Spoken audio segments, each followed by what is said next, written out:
본 영상은 팟빵 해축팬에서 즐기실 수 있습니다. 2024년 6월 24일 오후 7시 40분 지나가고 있습니다. 해축팬 358화 1부 라이브 시작해보도록 하겠습니다. 안녕하세요, 서영석입니다. 안녕하세요, 유준입니다.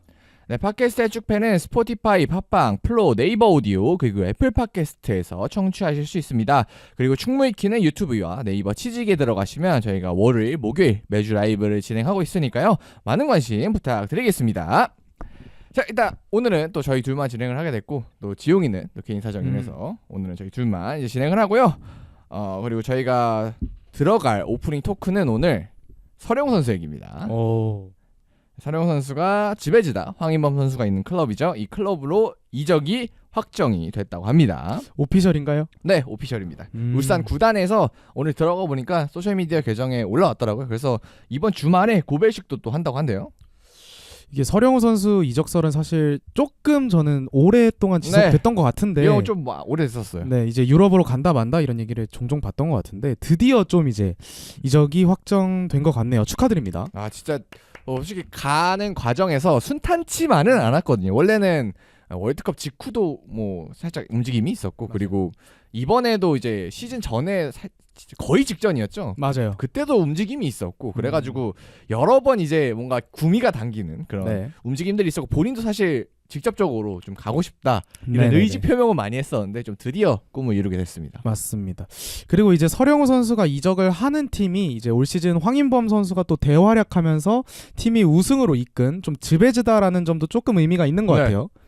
뭐 일단은 뭐 황인범 선수가 좀 길을 잘 닦아놨으니까, 물론 이제 네네네. 황인범 선수는 바로 뭐 떠날 가능성이 조금 이제 맞습니다. 높아 보이긴 하는데, 어쨌든 뭐 굳이 막 같이 있지는 않더라도 일단은 한국 선수에 대한 신뢰도를 또 높여 이제 놓은 상황이고, 뭐 그리고 팀 상황을 살펴보면 이제 원래 이제 서령우 선수 들어갈 자리에 원래 좀 베테랑 선수가 있었다고 해요. 근데 베테랑 그렇군요. 선수가 있었는데 그 선수가 좀 나이가 33살, 나이도 많고 좀 부상이 좀 따르는 선수라고 해요. 그래서 지난 시즌에도 막 주사 맞고 뛰고 그랬다고 하더라고요. 몸이 아픈데 이제 사람이 없으니까. 맞습니다. 그래서 그 정도로 좀 왼쪽 풀백 쪽에 좀 문제가 있는 지베즈다 팀이었는데, 어쨌든 뭐 서령우 선수가 이 자리에 딱 뭐 충분히 뛸 수 있는 팀, 딱 그 자리니까. 그래서 딱 들어가서 뛰기는 너무 좋은 것 같아요. 상황도 그렇고. 이게 지난 시즌을 생각을 해보면 지베즈다가 맨체스터 시티랑 이제 챔피언스리그에서 맞붙기도 맞아요. 했었잖아요. 이제 그러면서 좀 축구를 라이트하게 보는 팬분들도 챔피언스리그에서 황인범 선수의 활약을 보면서 좀 인상 깊어했던 기억이 있는데, 좀 이제 지베즈다가 이번 돌아오는 시즌에도 챔피언스리그에 계속 도전을 하게 될 팀이다 보니까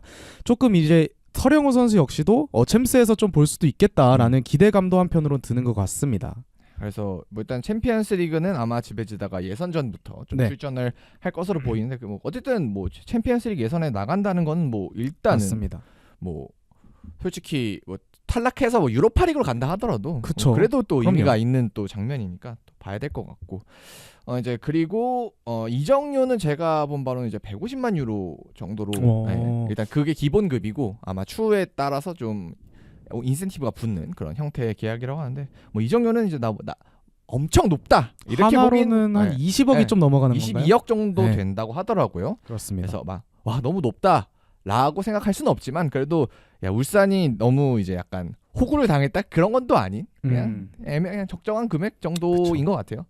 이제 대한민국 풀백들이 유럽으로 진출하는 케이스가 저는 생각보단 좀 많았다고 생각을 하는데, 그렇죠. 이제 현재 대한민국 대표팀의 또 아쉬운 포지션 중에 하나도 역시 풀백이잖아요. 맞아요. 저는 서령우 선수가 개인적으로 그 경쟁에서 제일 앞에 있는 선수라고도 생각을 하는데, 이제 그런 상황 속에서 서령우 선수가 유럽 경험을 쌓는다면 이제 저희가 조금 아쉬워했던 좀 가려운 부분을 서령우 선수가 좀 더 확실하게 긁어줄 수 있지 않을까라는 기대감이 큰 것 같습니다. 네, 뭐 그리고 황인범 선수 사례도 있고, 그리고 김민재 선수 사례도 있고, 이렇게 변방에 조금 먼저 진출을 하더라도 충분히 이제 유럽 중심으로 갈 수 있는, 지금 조기성 선수도 엄청 맞아요. 잘해주고 있고 해서 꼭 이제 변방으로 처음 가는 게 나쁜 게 아니고 오히려 좋은 또 발판이 될 수 있다는 거는 여러 선배들이 맞습니다. 또 보여줬으니까 이번에 또 가서 정말 좋은 활약 기대해봐도 좋을 것 같고, 그리고 제가 찾아보니까 시즌 개막전이 7월 21일이더라고요. 얼마 안 남았네요. 진짜 엄청 빨라요. 그래서 거의 유로 결승 기준으로 놓고 보면 유로 결승하고 그 다음 주에 바로 리그가 그러게요. 진행되는 그 정도 이제 그런 빠르기로 진행이 되는데, 네네네. 그러다 보니까 좀 생각보다는 넘어가서 그러게요. 빨리 몸을 몸은 이미 프리시즌이라는 되겠지만 걸 하기가 조금 빠듯한 시간이긴 합니다. 그래서 좀 적응을 빨리 해야 될 것 같고 근데 다행인 거는 서령훈 선수가 한창 시즌 중이기 때문에 네. 뭐 어깨 수술하긴 했지만 그래도 네. 몸 상태 회복하는 데는 뭐 나쁘진 않지 않을까. 그렇습니다. 네, 그래서 일단 수술을 한 만큼 좀 회복에 좀 집중해서 시즌 잘 또 시작했으면 좋겠네요. 그래서 오프닝 토크 여기까지 해봤습니다. 자 그럼 저희 메인 토크 넘어가기 전에 광고 한번 들으시고 가겠습니다. 자, 첫 번째 광고는 바로 루크아이입니다. 이제 루크아이에서 나온 블라이트 차단 안경인데요. 자, 블라이트 안경은 눈의 망막에 미치는 블라이트의 악영향을 줄여주고 장시간 디지털 기기나 컴퓨터 활용 시에 눈에 필요해지는 것을 막아줍니다. 또한 수면 호르몬인 이제 멜라토닌이 원래 핸드폰 자기 전에 보고 하면 네. 분비가 좀 안 되는데 이 안경을 끼고 보면은 이제 멜라토닌 분비가 안 되는 걸 좀 막아준다. 멜라토닌 분비가 네네. 잘 되게 한다. 이렇게 아시면 될 것 같습니다. 이제 그런데 루카이 블라이트 안경은 좀 더 특별하다고 하는데요. 흔히 이제 전자기기에서 나오는 빛은 440에서 460의 나노미터 범위의 강한 빛을 뿜는데요. 루크아이는 이 범위를 넘어서 400에서 495 나노미터까지의 더 넓은 빛의 범위를 완전하게 차단을 시켜준다고 합니다. 네, 그래서 일단 루카이 이렇게 기능성도 좋고 그리고 최근에 또 수원삼성과 콜라보도 진행을 하고 있으니까요. 네이버에 루카이 검색하시면 제품 쭉 나오니까 네. 많은 관심 부탁드리겠습니다. 자, 그리고 다음 광고 바로 노르드 VPN이죠. 소개 네. 부탁드립니다. 네, 다음 광고입니다. 바로 여러분들의 사생활을 지켜주는 이제 노드 VPN을 저희가 소개할 겁니다. 노드 VPN은 지역 제한으로 인한 콘텐츠 접근에 대한 불편함을 해결해주고 개인정보를 안전하게 보호해주는 건데요. 어떤 콘텐츠든 원하는 때 그리고 원하는 곳에서 즐길 수 있도록 도와줍니다. 예를 들어볼게요. 한국에서 영국의 스트리밍 서비스를 이용하거나 일본 애니메이션을 간편하게 시청할 수 있겠죠. 그리고 저희 같은 축구인들은 가장 공감하는 문제가 하나 있습니다. 바로 해외여행을 나가는 동안 축구 중계를 볼 수 없다는 건데요. 대한민국 축구 중계권을 가진 플랫폼은 역시나 해외에서 사용이 불가능합니다. 하지만 이런 상황에서 노드 VPN을 사용하면 해외여행을 가서라도 축구 중계를 볼 수 있다는 장점이 있고요. 반대로 축구 팬들처럼 하드코어한 축구 팬들은 해외 방송사에서 해주는 축구 중계를 한국에서 보고 싶을 수도 있잖아요. 이제 이런 서비스를 충무 위키와 함께 즐기시면 되는데요. 아래 링크로 직접 들어가셔서 노드 VPN을 이용하시면 엄청난 할인과 함께 4개월 추가 혜택까지 지금 즐길 수 있다고 하니까 꼭 사용해 보시면 좋을 것 같습니다. 네, 저희가 올리는 영상 그리고 팟캐스트마다 설명란에 가시면 링크가 준비가 되어 있거든요. 그래서 그 링크 통해서 참고를 하시면 될 것 같습니다. 자, 그리고 마지막 광고입니다. 저희 충무위키 사무실을 빌려드리고 있습니다. 이제 저희가 녹음하는 요일이 이제 월요일, 목요일 이렇게 일정하게 녹음을 하고 있는데요. 그 외에는 좀 이제 비는 시간이 많습니다. 그래서 저희 사무실을 대여하고 있습니다. 사무실 위치가 송파구 장지역 가든5 안에 위치를 하고 있어요. 그래서 교통도 상당히 괜찮고 수도권에 사시는 분들이라면 충분히 이용할 수 있다고 생각이 들고요. 혹시 본인이 팟캐스트 혹은 유튜브를 운영하고 있는데 이제 녹음 혹은 이제 영상을 촬영할 장소가 없다 하면은 저희 합리적인 가격에 대여를 하고 있으니까요. 저희한테 메일이나 인스타그램 DM을 통해서 문의를 주시면 저희가 답변을 드리도록 하겠습니다. 자, 그럼 저희 광고 여기서 맞춰보고요. 저희가 준비한 메인 토크 들어가 보도록 하겠습니다. 일단 저희가 오늘 유로 얘기도 준비했고, 네. 이제 그리고 이제 첼시 얘기도 잠깐 준비를 네. 했고, 그리고 마지막으로 가면 이제 뭐 이걸 할 수 있을지 모르겠지만 오늘 또 재미있는 기사가 나와서 국가대표 감독에 관해서 그렇습니다. 그 얘기도 한번 해볼 텐데 일단 첫 번째로 일단 제가 가장 뭔가 유로와 동떨어진 첼시 얘기부터 조금 들어가 보도록 하겠습니다. 첼시 얘기 준비해 본 게 뭐 사실 지금 시즌 끝나지도 얼마 안 됐고 그렇죠. 유로가 한창이라 이적 시장에 대해서는 뭐 별 얘기가 없긴 하거든요. 그렇죠. 대부분의 네. 팀들이 이제 유로가 끝남에 있어서 음. 그때 타이밍에 조금 이적 시장이 많이 활발해질 것으로 네. 예측하고 있죠. 근데 이제 첼시만은 정말 유독 다른 팀과는 다르게 프리미어리그 기준을 놓고 오늘 네, 맞습니다. 유독 좀 시장을 열심히 지금 관망하는 게 아니라 적극적으로 뛰어들고 있는 것 같아요. 이 팀은 이제 시즌이 끝나는 걸 기다리는 것 네. 같다는 인상을 가끔 받아요. 이제 이적 시장에 오히려 더 뉴스가 많고 사람들이 이목이 네. 집중되는 팀 중에 하나가 아닌가라는 생각을 많이 하는데요. 이번 여름 이적 시장도 사실 시즌이 끝남과 동시에 굉장히 좀 활발한 움직임을 보여주고 있습니다. 네, 그래서 일단 오피셜도 벌써 2건이나 뛰었는데요. 일단은 토신 아다라비에 선수 이제 FA였는데 이제 풀럼에서 뛰었었고 이제 B클럽 영입 리스트에도 좀 한동안 계속 오르기도 했었는데 이 선수 맞습니다. 영입 확정이 됐습니다. 자유계약이고 이제 그리고 이스테방 윌리앙이라는 이제 브라질 유망주인데 3,400만 유로에 계약을 확정을 했습니다. 07년생이고요. 근데 일단 이 선수는 바로 오른 건 아니고 네. 25년부터 첼시에 합류를 한다고 합니다. 맞습니다. 그래서 이 두 선수 어떻게 생각하시나요? 저는 일단 첼시의 이번 이적 시장 기조를 먼저 대충 네. 간략하게 말씀드리자면 일단 필요한 포지션으로 뽑는 자리는 뭐 스트라이커 그리고 윙어의 센터백 그리고 플러스 알파인 것 같아요. 골키퍼도 알아본다는 얘기가 있었는데 일단 우선순위에선 좀 밀려있는 네. 상황인 것 같고요.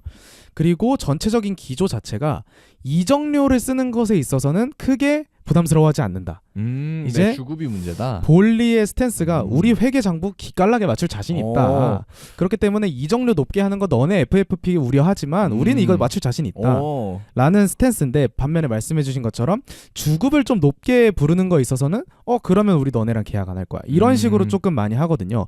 그래서 빅네임 그러니까 이미 좀 주급이 높고 좀 볼륨이 큰 선수를 데려온다기보다는 조금 어리고 유망주 좀 변방에 있는 선수들을 데려오면서 좀 키워보고자 하는 스탠스를 취하고 있다 정도로 이해하시면 편할 네. 것 같습니다. 뭐 일단은 뭐 밀리앙 선수야 뭐 유망주니까 좀 따로 떼어놓고 보자면은 뭐 토시나드라비오 같은 경우도 한때 이제 좀 네임이 커졌을 때가 있었는데 뭐 네. 지금은 뭐 좀 됐고 그렇게 그렇습니다. 커졌을 때보다는 그 다음에 최근 활약도 뭐 엄청 너무 좋아서 첼시가 무조건 데려와야 된다 뭐 이런 건 절대 아니고 약간 스쿼드 멤버로 봐야 될 것 같은데 그렇기 그렇죠. 때문에 당연히 주급도 좀 합리적이겠죠. 맞습니다. 이 선수는 물론 FA로 옴에 있어서 조금은 생각보다 주급이 네. 높아질 수 있는 여진이 있다고 생각하지만 그럼에도 앞서 말씀드린 것처럼 회계 장부를 기록함에 있어서 예를 들어서 찰로바를 팔고 토신을 FA로 영입한다면 센터백의 네. 숫자는 유지하면서 장부상에 엄청난 이득을 볼 수 있는 네. 거거든요. 그런 거를 고려했을 때 토신 정도 되는 그러니까 프리미어리그에서 어느 정도 좀 검증이 된 선수를 FA로 영입한 것은 충분히 이제 스쿼드 멤버로 가져갈 만하다. 하지만 첼시 팬들은 알죠. 여기서 티아고 실바의 공백을 메울 만한 선수는 아니라는 걸. 네, 그렇죠. 그렇기 때문에 좀 더 내 이름값 있는 좀 더 수비진을 이끌 수 있는 센터백이 한 명 정도는 더 필요하지 않을까라는 관측이 많이 나오고 있습니다. 그렇죠. 뭐 토신 사고 우리 센터백이 끝났다 하면 좀 많이 곤란하겠죠. 그렇죠. 네, 그리고 이제 에스테방 윌리앙 선수는 이 선수는 별명이 더 유명하죠. 네. 이제 메시뉴라고. 그래서 메시니로 아마 많은 분들이 알고 있을 텐데 뭐 일단은 지난해 U17 월드컵에 참가를 해서 5경기 3골 3도움을 오. 기록을 했다고 합니다. 이제 윙포워드 자리에 위치해 있고 뭐 당연히 경기는 못 봤고 뭐 하이라이트 짤만 쭉 봤었는데요. 역시나 짤만 보면 이거 뭐 호비뉴의 재림 뭐 이 정도 급이기 때문에 일단은 어쨌든 왼발을 쓰는 선수고 뭐 주로 뭐 돌파, 뭐 슈팅 이런 거 그다음에 프리킥도 많이 차더라고요. 맞아요. 네. 킥력도 괜찮고. 그리고 이 선수가 정말 딱 전형적으로 이적료를 안 아까워한다라는 것의 전형인 것 같은 게 꽤 이게- 많거든요. 나이를 생각하면. 네, 3,400만 유로 기본급에 옵션이 들어가면은 훨씬 더 많은 좀 이적료가 들어가는 걸로 알고 있어요. 거의 6천만 유로에 가까운 그런 거를 고려하면은 정말 이 07년생 유망주 그리고 빅리그 경험이 없는 선수에게 사실상 첼시 팬들 입장에서는 야 돈을 꽤 많이 쓰긴 했다라는 인식은 있겠지만 그럼에도 불구하고 이제 U17 월드컵 같은 연령별 대표팀이나 아니면 클럽에서 보여주고 있는 그런 포텐셜만을 봤을 때는 이제 또 캔드리 파이즈라는 유망주가 한 명 네. 있거든요. 그 선수와 비슷한 타이밍에 첼시에 합류를 해서 좀 첼시의 공격진을 이끌 네. 선수로 좀 커주기를 바라고 있는 상황입니다. 네, 그래서 다음 시즌이 아마 끝나면 또 볼 네, 수가 맞습니다. 있을 것 같네요. 자, 그리고 이제 여기까지는 오피셜이고 이제는 이제 이적설 나오는 선수들 한번 살펴보도록 하겠습니다. 첫 번째 선수는 최근에 좀 이름이 떠오르고 있는 마르크 기우 선수입니다. 일단은 06년생이고요. 바르셀로나 스트라이커입니다. 이제 올 시즌 데뷔전도 또 치렀어요. 그래서 리그에서도 데뷔전 데뷔골 기록을 했고 챔피언스 리그에서도 올 시즌 데뷔골을 기록한 선수입니다. 일단은 뭐 리그에서는 딱 72분밖에 안 뛰어서 뭐 의미 있는 활약을 했다라고 보긴 좀 어렵긴 하지만 그래도 바르셀로나라는 곳에서 06년생이 데뷔를 했다라는 것만으로도 좀 의미가 있을 것 같아요. 맞습니다.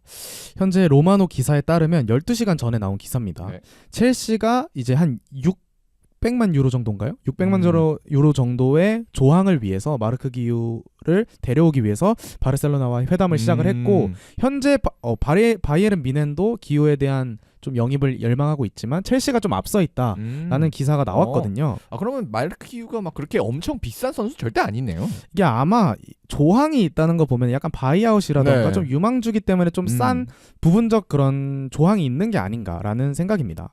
근데 첼시의 기조를 생각을 했을 때는 이 선수를 지금 데려와서 뭐 1군 스쿼드 자원으로 쓰겠다 아니면은 뭐 당장 임대를 보내서 우리의 주전급 스트라이커로 키우겠다라는 것까지는 솔직히 잘 모르겠어요. 약간 바르셀로나 유망주를 데리고 와서 어느 정도 키운 다음에 리셀을 한다거나 좀 그런 식으로 장부상 이득을 좀 보려는 게 아닌가라는 생각이 듭니다. 최근 첼시 팬들 사이에서는 이게 약간 이 선수를 바라보는 보엘리의 관점이 그 자산 있잖아요. 기업들이 자산을 보는 관점과 비슷하다고 좀 판단을 하고 있거든요.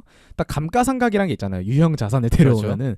이제 그런 거에 있어서 좀 어린 선수들을 데려와서 매년 좀 오래 계약을 하더라도 싸게 막은 다음에 오히려 판매함으로써 장부상이 이득을 얻는 좀 그런 정책을 펼치고 있는 게 아닌가. 그리고 기후 역시 그런 기조 하에서 좀 움직이고 있는 영입 중에 하나가 아닌가라는 생각이 드는 것 같습니다. 근데 저는 뭐 기유가 지금 온다고 가정했을 때는 당연히 주제는 아니겠지만 그래도 뭐 첼시가 컵 대회 이런 거 좀 병행을 하고 그다음에 유럽 대항전도 또 나가잖아요. 그래서 맞아요. 그러다 보면은 뭐 한두 번 뭐 그냥 바르셀로나보다는 충분히 좀 많이 스쿼드 자원으로는 지금 이제 현 스쿼드를 보자면 좀 활용은 될 수 있지 않을까 그런 맞습니다. 생각은 들거든요. 추가 스트라이커 영입이 없다고 봤을 때. 뭐 현재 릴인가요? 조나던 데이비드 그 선수도 영입 링크가 약간 있고 그리고 뭐 오시맨이나 이런 빅네임 공격수들도 이적 시장 초반부터 있다가 최근에 좀 사그라든 모습인데 어찌됐든 첼시가 이번 여름 이적 시장에 스트라이커 한 명을 데려오려는 움직임은 확실히 보여주고 있는 것 같아서 어느 정도의 공격수가 올지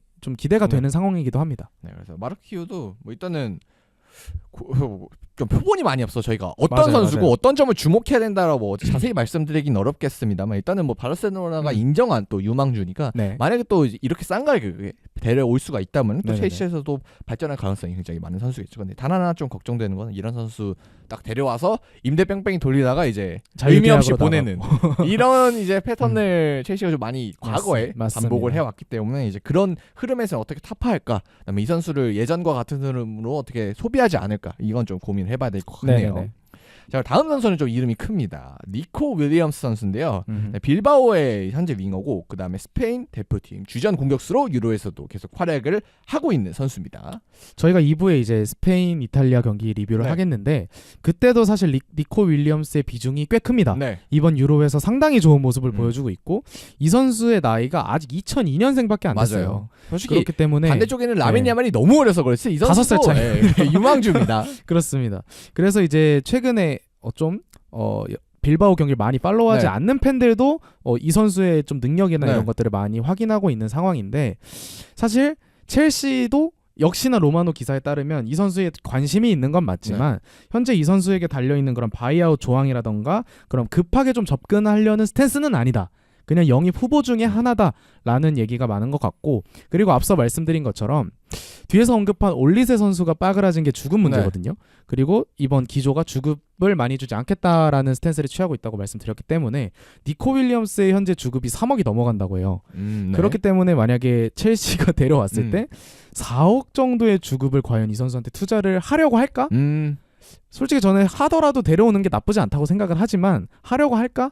저는 아닐 거라고 봐서 사실상 그렇게 가능성이 높은 딜이라고는 생각하지 않습니다. 그래서 일단은 관심이 있는 건 맞는 것 같은데 뭐 현실성에 대해서 조금 시간을 두고 지켜봐야 될 것 같고요. 말씀해주신 대로 만약에 주급이 막 지금 3억이고 4억 이상 줘야 된다 하면 좀 고민이 될 것 같은데 근데 이 정도면은 지금 유로에서 하는 거 보면 투자를 해볼 만하지 않나. 지금 거의 뭐 제가 2부에 얘기를 하겠지만 디 로렌초가 아주 고생을 했거든요. 탈탈 털렸죠. 이제 저도 그 되게 정도면은 익숙한 선수는 아니었는데 프리미어리그에서도 솔직히 그 정도 활약이 된다고 봐야 되거든요. 뭐 맞아요. 리그의 차이 뭐 이런 적응 이런 문제가 있긴 하겠지만 그러니까 검증된 어린 자원이라는 건 정말 유니크하기 때문에 그리고 또 그 뒤에 받치는 선수가 쿠쿠렐라잖아요. 이제 그러니까 딱 조합도 딱 또 그림이 맞단 말이에요. 그려지잖아요. 이제 오늘 유로에서도 보니까 호흡도 좋더라고요. 둘이. 맞습니다. 그러니까 매력적인 자원이긴 한데 근데 문제가 되는 건 이제 빌바오의 특성상 좀 여러 한정된 선수만 좀 사용 할 수 있다 보니까 이런 선수에 대해서는 바이아웃을 좀 확실히 걸어놓는 편이거든요. 그쵸. 그리고 이제 그렇기 때문에 좀 많은 주급을 주면서도 좀 재계약 좀 빠방하게 하기도 했고 그렇기 맞습니다. 때문에 첼시가 돈을 얼마나 투자할 수 있느냐. 그러니까 뭐 당연히 데려오면 무조건 좋지만 얼마나 돈을 쓸 수 있고 어떤 돈에 대해서 어떤 판단을 내리느냐가 좀 중요할 것 같습니다. 자 그리고 이제 뭐 아까도 얘기하셨지만 니코 윌리엄스 기사가 나온 게 바로 이제 올리세 때문이죠. 원래는 이제 올리세 첼시 얘기는 계속해서 나왔었는데 결국은 이제 정리가 된 모양새입니다. 사실 개인 합의에서 최종적으로 빠그러졌다는 기사가 나오기 직전까지만 해도 히어리고가 나와도 이상하지 않은 상황이었다고 저는 생각을 하거든요. 솔직히 제일 이적 시장 딱 열리고 나서 얘기가 많이 됐던 게 올리세긴 하거든요. 뭐 멜로를 비롯한 첼시 기자들이나 아니면 데이비드 온스테인 그리고 파브리시오 로마노까지 사실상 첼시 이적 시장 사가를 다루는 제일 첫 번째 선수는 올리세였어요. 항상. 그래서 뭐 한 수주 동안 이제 첼시는 올리세를 향해서 전력 질주하고 있다. 이미 다른 팀들에 비해서 앞서 있고 개인 협상할 기회까지 얻었다라는 얘기가 나왔는데 사실 말씀드린 대로 개인 협상 과정에서 올리세의 주급이 거의 한 4, 5억이 됐다고 하죠. 그런 주급을 주기를 부담스러워했고 결국 올리세는 바이에른 미넨. 네. 오피셜 거의 네. 지금 뭐 나는 분위기죠. 네, 히어리고가 떴죠. 그렇게 됐습니다. 네. 그래서 어쨌든 첼시의 영입 기준은 좀 이번 시즌 확실한 것 같아요. 그래서 빅네임보다는 주급을 조금 적게 주고라도 투자할 수 있는 어린 선수 위주 아니면은 이제 스쿼드 자원이면 좀 별로 유명하지 않은 선수 좀 싸게 데려올 수 있는 선수 이런 선수에 좀 주목을 하는 첼시가 될 것 같은데 정말 좀 첼시가 아까 뭐 여러 포지션을 말씀해 주셨을 정도로 진짜 포지션 보강 너무 많이 해야 되거든요. 많이 해야죠. 그래서 좀 바쁘게 보내야 되는 이적 시장인데 뭐 그만큼 바쁘게 보내고 있는데 과연 어떠한 또 성과를 이뤄낼지 또 첼시의 이적 시장 솔직히 숫자는 이번 시즌 많을 것 같거든요. 오고 나가고. 일단 지난 시즌이었죠. 지난 시즌에 스쿼드 숫자가 30명 정도 됐던 걸로 기억을 하는데 일단 저는 이렇게 많이 링크가 나는 것보다 좀 판매 오피셜이든 뭐든 나야 될 것 같은데 지금 마트센 정도 빼고는 거의 뭐 없죠. 그런 게 없거든요. 그래서 일단 이 많은 유망주들을 영입하는 과정에 있어서 어느 선수를 임대로 내보내고 어느 선수를 안고 갈지 그리고 어느 정도의 스쿼드 분량을 가져갈지 이런 것들을 좀 이번 시즌은 잘 정리해야지 마레스카에게 좀 도움을 주는 길이 아닌가라는 생각을 하고 있습니다. 네, 그러면 첼시의 여기까지 정리를 해보고요. 이제 유로 얘기로 한번 가보도록 하겠습니다. 일단은 유로 2024 열심히 진행이 되고 있는데요. 현재 저희가 이제 녹화를 하는 이제 6월 24일 월요일 시점에서는 A조만 경기가 조별리그 마무리됐습니다. 그래서 저희가 이번 시간에는 A조 정리하는 시간 한번 가져보도록 하겠습니다. 자, 그래서 A조 최종 순위는 1위가 독일, 2위가 스위스, 3위가 헝가리, 그래서 4위가 스코틀랜드 이렇게 정리가 됐습니다. 그래서 1위 독일부터 한번 살펴보도록 하겠습니다. 독일은 2승 1무로 1위로 진출을 했고요. 이제 C조 2위와 16강전을 기다리고 있습니다. 사실 독일은 이제 개최국이기도 하고 그리고 토니 크로스의 라스트 댄스 이런 키워드들로 좀 많이 이번 유로를 시작하게 됐는데 1, 2차전까지는 거의 완벽한 모습을 보여줬습니다. 모든 팀들을 통틀어서도 가장 조직력 있고 짜임새 있는 모습을 보여줬는데 오늘 새벽에 펼쳐진 스위스와의 3차전에서 조금은 아쉽고 조금은 불안한 모습을 보여줬죠. 솔직히 1, 2차전 끝난 시점에서는 가장 우승팀으로 배당이 높은 게 가장 이제 확률이 높다고 평가되는 게 독일이었는데 맞습니다. 갑자기 스위스전에서 약간 물음표 이게 하나 생긴 것 같긴 하거든요. 일단은 뭐 결과도 무승부기도 하고 그리고 내용 자체도 극적인 극장골로 또 따라갔을 만큼 진짜 어려운 경기였거든요. 자칫 잘못하면 이제 2위로 밀려날 수도 있는 그런 위기 상황까지 엄청 맞게 되는데 어쨌든 스위스가 그 이전 팀들, 뭐 헝가리나 스코틀랜드 이런 팀들보다도 더 끈끈한 수비력을 가진 팀이기 때문에 그런 수비를 뚫어내는 좀 1차적으로 어려움을 겪었고 또 수비에 그러니까 본인들의 수비에서도 좀 불안한 장면 한두 장면이 나오면서 또 실점도 허용하고 하면서 좀 확실히 독일의 약점이 어떤 것인지는 좀 증명이 된 것 같아요. 이번 경기에서. 사실 이번 경기가 A조의 1위 결정전이었죠. 16강이 확정되긴 했습니다. 가장 먼저 확정된 팀이긴 한데 그럼에도 불구하고 1위를 확정지은 건 아니었기 때문에 이번 스위스와의 3차전에서도 100% 주전 베스트 11을 가동을 했고요. 16강전이 6월 30일에 열리기 때문에 한 5일 정도 남았죠. 그래서 여유가 좀 있는 상황이긴 했음에도 불구하고 리디거, 미셸 트타트 안드리히, 조나단타 이런 선수들이 경고, 옐로 트러블이 있었기 때문에 조금은 좀 무리한 라인업 구성이었다고도 볼 수 있을 것 같아요. 네, 그래서 독일이 라인업을 딱 발표했을 때 제일 주목을 받았던 게 한 네. 자리도 안 바꿨다. 어. 진짜 뭐 물론 옐로 카드 문제도 있긴 하지만 어쨌든 16강 진출은 확정이니까 뭐 네. 한두 자리 정도 좀 바꿔가면서 써보고 안 나왔던 선수들에게 기회도 주고 이럴 법도 한데 그냥 아예 안 바꾸고 나왔고 그리고 그 결과가 무승부라는 살짝 아쉬운 결과. 그렇죠. 였기 때문에 이 부분에 있어서는 확실히 좀 리스크가 좀 있는 선택을 했고 그 리스크의 부담이 좀 다가온 것 같긴 합니다. 뭐 졌으면 더 큰일이었겠지만. 그렇죠. 그리고 결국은 앞서 말씀드린 선수들 중에 요나단 타는 경고 누적으로 인해서 네. 16강전에 결장을 하게 되었잖아요. 이제 리디거 타라는 좀 든든한 센터백 라인이 대회 내내 주전으로 버티고 있는데 그 중에서 타가 빠졌을 때 독일에게 초래되는 그런 수비 불안이라던가 이런 부분을 어떻게 극복할지도 하나의 과제가 되지 않았나라는 생각입니다. 뭐 그래도 그나마 좀 긍정적인 거는 그 타가 그 3차전에서 중간에 좀 빠졌거든요. 60분 정도에. 근데 그 타 대신 들어간 슐러터백이 좀 좋은 활약을 그래도 펼쳐줬기 때문에 그래도 슐러터백이 있으니까 맞습니다. 뭐 엄청난 큰 걱정은 아니다. 뭐 이렇게는 좀 볼 수가 있을 것 같네요. 뭐 그리고 교체 들어간 라움도 뭐 어시스트도 기록하고 그러면서 좀 왼쪽에서 좀 경쟁도 활발해진 것 같고 뭐 그런 점은 있고 뭐 그리고 이제 특히 주목해야 될 거는 필크루크. 이 경기에서 네. 빼놓을 수 없죠. 마지막에 들어가서 이제 마지막 하나의 결정지은 필크루크의 엄청난 활약. 뭐 이것도 주목을 해봐야 될 것 같습니다. A매치에서 19경기 13골인가요? 이 퍼포먼스는 엄청나요. 그러네요. 물론 이제 이 선수가 주전은 아닙니다만 솔직히 19경기 13골인데 어떻게 주전이 아닐 수 있을까라는 생각은 드는데 사실 네. 하베르츠가 뭔가 전술적인 움직임이라던가 네. 이선과의 시너지 이런 부분에 있어서 현재 주전으로 뛰고 있는데 그 선수의 좀 약점이라고 한다면 어쨌든 득점력이잖아요. 네. 근데 이제 필크루크는 올 시즌 챔스 준우승을 차지한 도르트문트에서도 이제 주전 공격수로 활약을 하고 있고 A매치에서도 충분히 많은 골을 넣으면서 이게 조커로도 써도 상당히 유용하고 그리고 선발로 나와도 좀 든든한 모습을 보여주는 좀 좋은 공격수 계보를 잇고 있지 않나라는 생각이 있네요. 그래서 필크루크가 어쨌든 선발로 돌아오는 일은 저는 굉장히 가능성이 낮은 것 같고 거의 이제 하베르츠가 막 부상당하지 않는 이상 거의 하베르츠 A 플랜으로 갈 것 같은데 근데 하베르츠 A 플랜이 이제 결국 하베르츠가 수비수 한 명 끌어주면 그 빈 공간으로 이선 공격수 뭐 무시알라 비르츠나. 비르츠 뭐 이런 선수들이 침투하고 뭐 이래서 공간을 이제 흔들고 그래서 이제 주도권 있는 축구가 이제 효용성을 발휘하는 건데 근데 이번 경기에서는 스위스가 마크맨 인계를 너무 잘하다 보니까 하베르츠가 맞아요. 아무리 뭐 왼쪽으로 가고 오른쪽으로 가고 뒤로 가고 앞으로 가고 해도 전혀 수비진의 균열이 나타나지가 않았거든요. 그래서 이럴 때 독일이 어떻게 할 것인가 상대가 우리의 전술에 대해서 이미 뭐 분석이 많이 됐을 거니까 맞습니다. 대처를 했을 때 어떻게 할 것인가 라는 거는 좀 많은 고민이 필요할 것 같습니다. 독일이 탑독이라고 이제 어느 정도 상대 팀들이 견적을 내렸다고 했을 때 스위스처럼 뭔가 수비진을 탄탄하게 구성하면서 버티는 경기를 할 수도 있는 거거든요.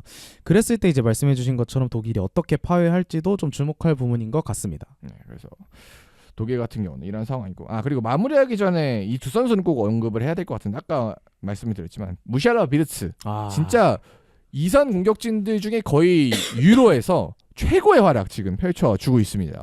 어떻게 이 두 선수가 같은 네. 팀의 이선을 구성하고 있는지. 일단 뭐 무시알라는 드리블이 정말 좁은 공간에서도 한 세 명이 붙어도 여유롭게 드리블 공을 지키고 내주고 이런 움직임이 또 가능한 선수고 뭐 비르츠는 뭐 그 드리블을 그 정도로 적극적으로 하진 않지만 뭐 패스 시야 그다음에 공간 침투 능력 뭐 그다음에 드리블도 못하는 선수도 아니고 그렇습니다. 그래서 진짜 이 두 선수가 같이 있으니까 왜 하베르츠를 통해서 이 두 선수를 살려주려고 하는지도 알 것 같아요. 가장 충격적인 건 이 선수들의 나이죠. 이제 뭐 네. 유망주라고 보기에는 이 선수들의 클래스가 너무 많이 올라간 네. 상황이지만 그럼에도 불구하고 이 선수들 두 선수 모두 03년생이거든요.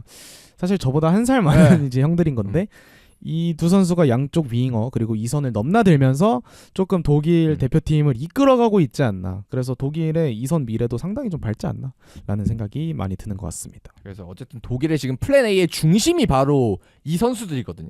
그래서 독일이 이렇게 축구를 하는 이유도 다 이 선수들의 능력이 있기 때문에 그렇게 하는 거기 때문에 16강 가서도 어떤 모습을 보일지 좀 주목이 됩니다. 맞습니다. 그래서 지금 상황으로는 이제 C조 2위니까 거의 덴마크인 것 같은데 덴마크. 네, 덴마크인 것 같은데 뭐 그건 까봐 알겠지만 덴마크인 것 같은데 그래도 수비적인 팀을 아마 만날 것 같거든요. 스위스랑 비슷하게. 그래서 이번 경기에서 안 됐던 걸 어떻게 좀 반전을 시킬지 한번 주목을 해봐야 될 것 같습니다.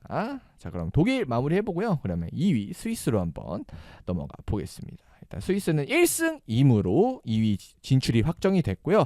그리고 B조 2위와 16강전을 치르게 됩니다. 사실 첫 경기 헝가리전을 3대1로 승리를 하면서 산뜻하게 출발을 했습니다만 그 뒤에 스코틀랜드전 그리고 독일전까지 1대1 무승부를 거두면서 이제 충분히 이길 수 있었던 경기들임에도 불구하고 조금 마지막에 힘이 빠지는 모습을 보여줬던 것이 아쉬움으로 남긴 합니다. 뭐 일단은 스위스 같은 경우는 이제 가장 좀 대회 전에 걱정이 됐던 거는 이제 수비진 라인업이야. 뭐 워낙 화려하죠. 뭐 너무 아칸지도 있고 파비앙 슈어도 있고 크리스티안 노르디게스도 있고 이런 선수들 워낙 화려하거든요. 중원에도 자카 중심으로 해서 단단하고 한데 맞아요. 근데 공격진이 사실 우리가 아는 선수가 얼마 없거든요. 엠볼로 샤키 정도를 빼고는 맞아요. 다 유명하지 않은 선수들이거든요. 샤키리도 나이가 많으니까 이제. 그렇죠. 이제 시카고가 미국에서 뛰니까. 네네네.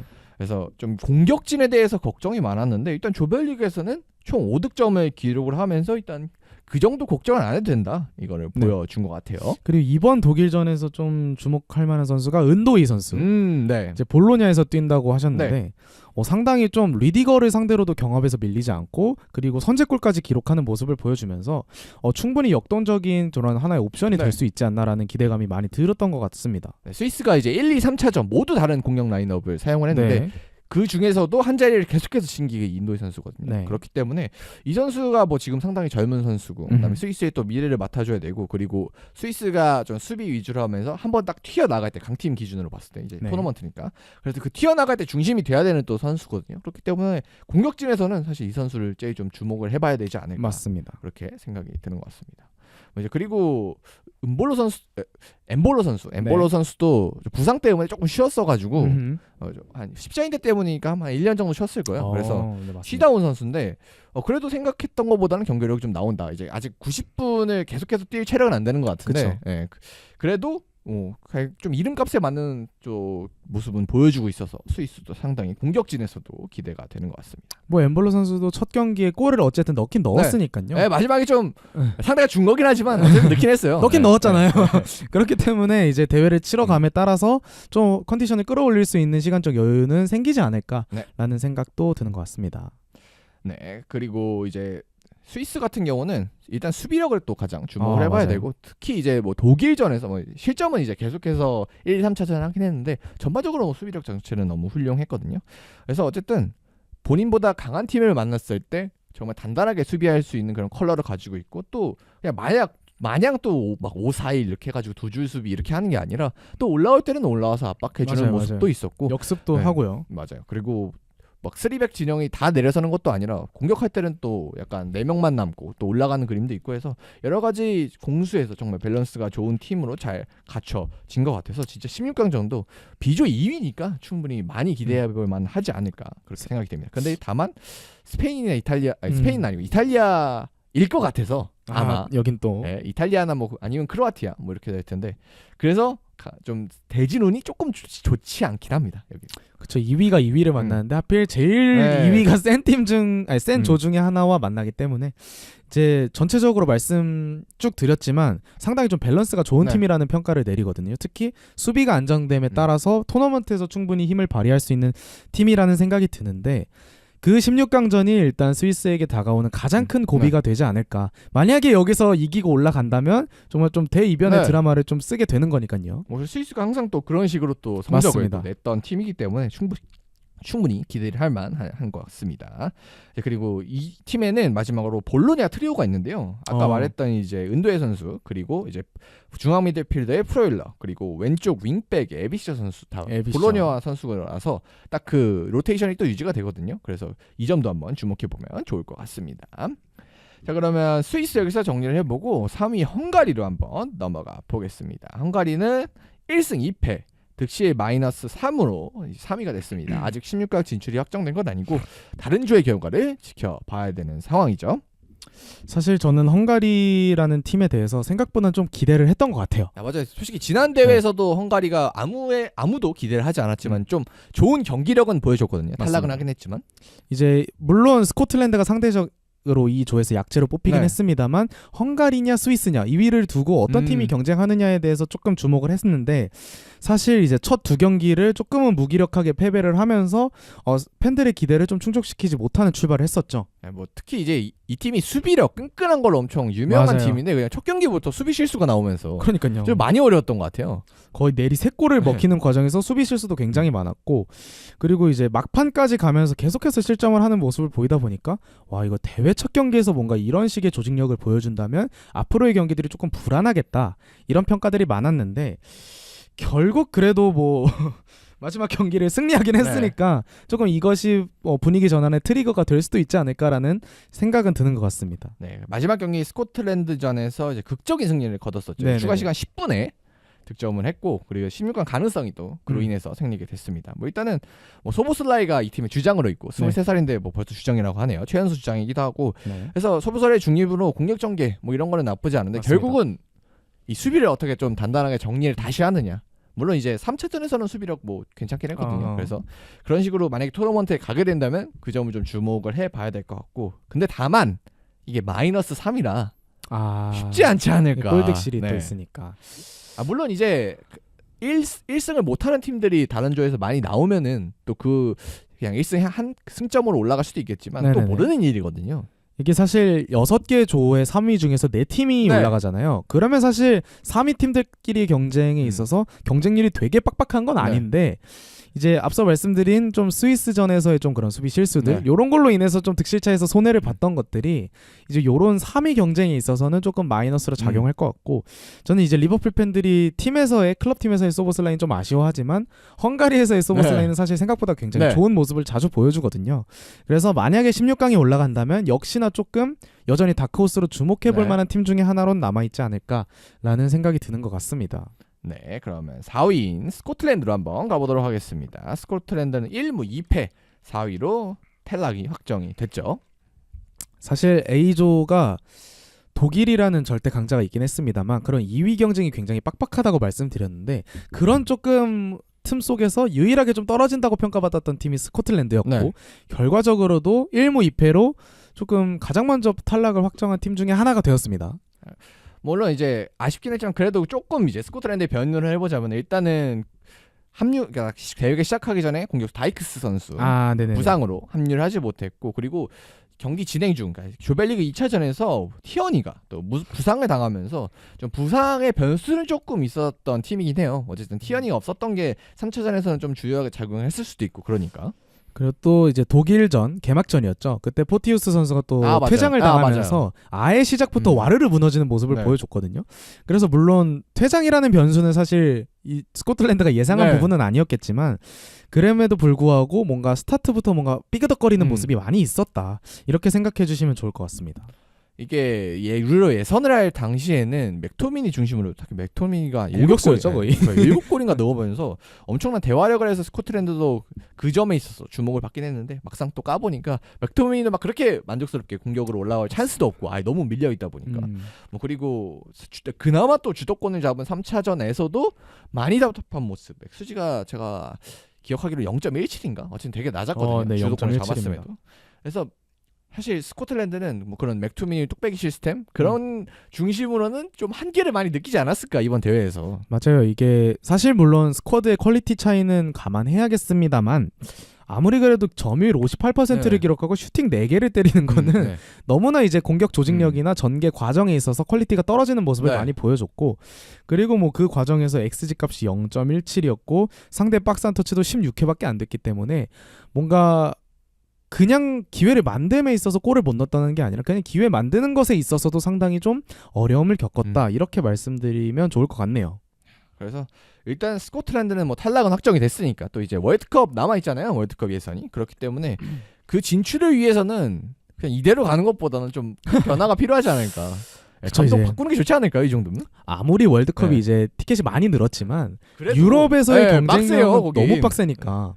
그리고 스코틀랜드가 뭐 월드컵을 가더라도 항상 턱걸이로 가야 되는 상황이잖아요. 네. 뭐 여유 있게 진출할 수 있는 상황은 아니니까. 그래서 뭔가 그래도 저는 영연방 국가 중에서 스코틀랜드의 경쟁력이 꽤 있다고 생각을 맞아요. 하는데. 일단 뭐 옆 동네인 웨일즈, 그다음에 북아일랜드 이렇게 생각해 보면 스코틀랜드 전력이 스쿼드 괜찮거든요. 괜찮아요. 네. 솔직히 뭐 로버트슨도 있고 그리고 뭐 맥토미니 이 스코틀랜드에선 축신이잖아요. 네, 그렇죠. 그런 모습을 보여줘야 되는데 이번 대회만 놓고 봤을 때는 말씀해주신 것처럼 이거 월드컵 출전에 있어서도 뭔가 좀 더 짜임새 있는 팀이 필요하다라는 결론을 내릴 수밖에 없지 않았나. 그리고 역사적으로 보면 스코틀랜드가 지금이야 뻥축구하고 있는데 역사적으로 보면은 잉글랜드가 뻥축구할 때 처음으로 이제 짧은 패스를 잉글랜드에게 선사해 준 게 또 스코틀랜드이기도 하거든요. 그 옛날로 가면은 그렇기 때문에 스코틀랜드의 그런 본연의 색채를 살려서 옛날의 색채를 살려서 조금 좀 만들어가는 플레이 미드필더 뭐 존 맥긴 있고 괜찮은 선수 네. 조금 있긴 하거든요. 그래서 좀 발전된 스코틀랜드를 또 앞으로 기대를 해 보겠습니다. 맞습니다. 자, 이렇게 A조 한번 정리를 해 봤고요. 저희는 1부 여기서 끝이고 이제 2부에서는 스페인 이탈리아 경기 리뷰와 함께 이제 스페인 이탈리아 팀들에 대해서 얘기를 해보는 시간을 가질 거고 그리고 이제 유로 대회 전에 네. 예측됐던 그런 결과들이 있잖아요. 이 팀이 우승할 것 같다. 그런 배당들 그런 확률 계산과 이제 현실 1차전 네. 기준으로 봤을 때 이런 팀들이 어떠한 성과를 보여주고 있나 이런 분석 한번 해보도록 하겠습니다. 자, 그럼 저희는 잠깐 화장실 갔다 오고 물만 마시면 바로 썸네일만 한번, 바꾸고 네, 한번 바로 시작해보도록 하겠습니다. 네.